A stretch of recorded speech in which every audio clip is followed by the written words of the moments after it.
Good day, brothers and sisters. Wisdom at Dawn, episode 371. Cleansing the mind's impurities with the Dharma, a limited understanding. Master says, on top of the difficulties of being born human and hearing the Dharma, we also live in the world of five turbidities, which bring us many afflictions. Amongst the five turbidities, our minds are filled with the turbidity of views and understanding, afflictions, and so on. And these turbidities then would form obstacles. For instance, after we listen to the Dharma, we may want to put it into practice, but the obstructions from these turbidity cover our minds. And these unyielding habitual tendencies and afflictions are hard to transform. Even during the Buddha's time, transforming sentient beings was hard. So the Buddha compassionately gave us teachings about the various principles of suffering to help us realize that we cannot be deeply attached to illusory things. Master says many things in life are illusory, and life is a conditioned phenomenon and not lasting. Yet in this impermanent and short life, we cling firmly to and refuse to let go of our momentary desires. And this is why we create karma in this world and then face the suffering of our collective karma. Sometimes doing good and benefiting others while keeping our minds pure and in samadhi is also hard. Master shared this story today. Once there was a bhikkhu who was the Buddha's disciple. One day, while in samadhi, he seemed to hear a voice calling, "Venerable practitioner, venerable practitioner," repeatedly. Although in samadhi, the sound still distracted his attention. Finally, he opened his eyes, and he saw a gigantic snake approaching him from afar. Feeling somewhat nervous, he quickly asked, "Snake, what is the matter?" The snake seemed to talk back to him. "Have you ever heard of King Agnidatta?" "Yes, I have, but he had already passed away," said the bhikkhu. "Yes, that is right," said the snake. "And I am King Agnidatta." The bhikkhu then said, "That is impossible.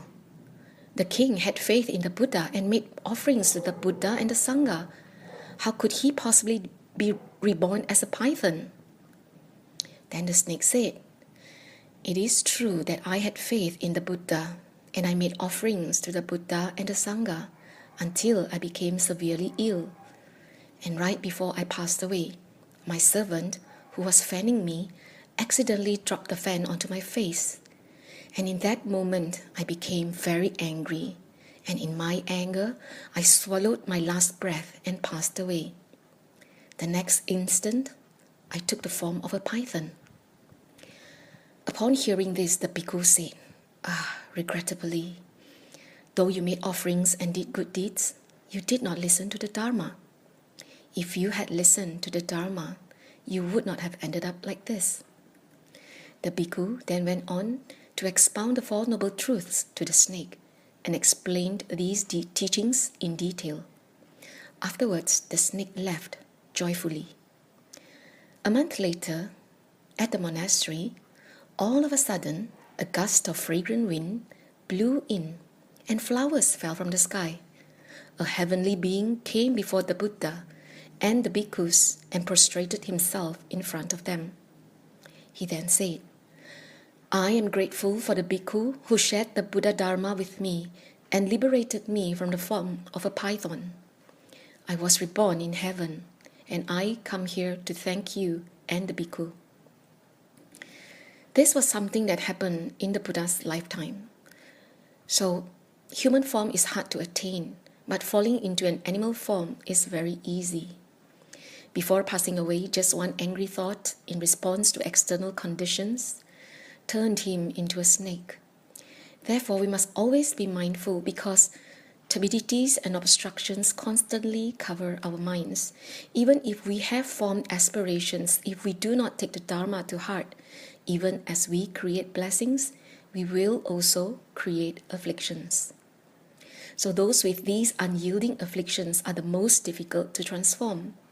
Thus, Master always reminds us that as we listen to the Dharma, we must figure out how to eliminate afflictions and completely eradicate our habitual tendencies. Our minds must always remain on our pure spiritual aspirations. As the following verse, deeply attached to illusory phenomenon of sight, sound, and so on, are the 5 desires. Master says these 5 desires are also called the 5 arrows that can destroy all goodness. Though they are all temporary in essence and not real, ordinary people cling to and are attached to these deviant views and remain firmly stubborn and cannot attain liberation.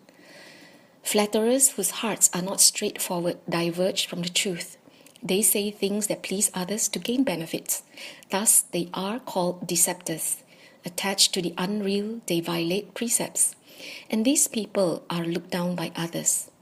Meanwhile, arrogant people are proud of themselves and disparage others out of self-satisfaction.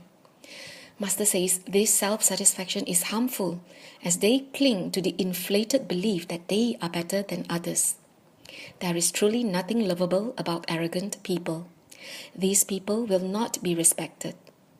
Throughout 10 billions of eons, they never hear the Buddha's name.